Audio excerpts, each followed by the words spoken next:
let's talk about a key developer fundamentals. We haven't seen one in a while, so I hope you're excited to see another one. What is it? This one is pick the right library. What do I mean by this? Well, let's have a look at what we just installed in the previous video.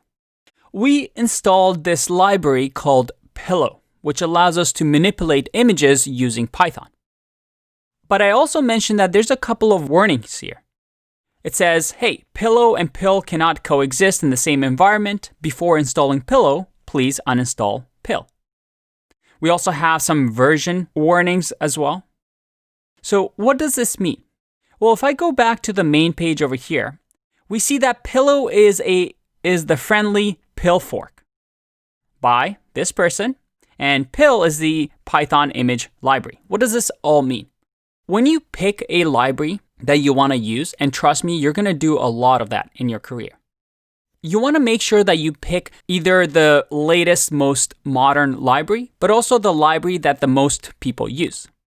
And we've mentioned this before when using PyPy, right? We want to make sure that the library we use has a lot of community support. It's constantly being updated so that there's no security issues, or it's not a library that's not very well, because anybody can publish a library.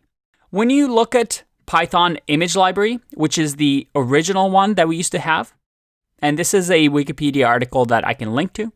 And again, this is something that you'll just have to learn to develop, the skill of finding the right library. So in here, we actually see that Python image library, so originally it was called Pill.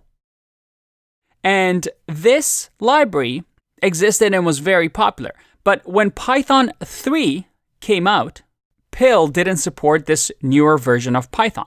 So essentially what happened was it was forked, and forked simply means it was essentially copied because it was an open source library and developed into Pillow by another developer, which gives us Python 3 support. So that's what it means. It's a Pill fork that allows us to have Python 3 support. The key here being that, again, we want to make sure that we use libraries that are up to date, that work with Python 3, but also libraries like Pillow here that have a lot of community support. If I go to GitHub here, we see that it has 6,400 stars. It's been forked 1,200 times.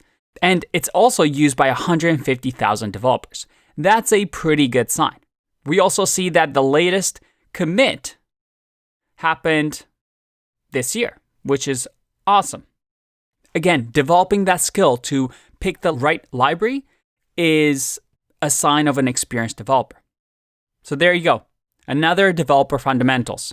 Let's get back to building some projects in the next video.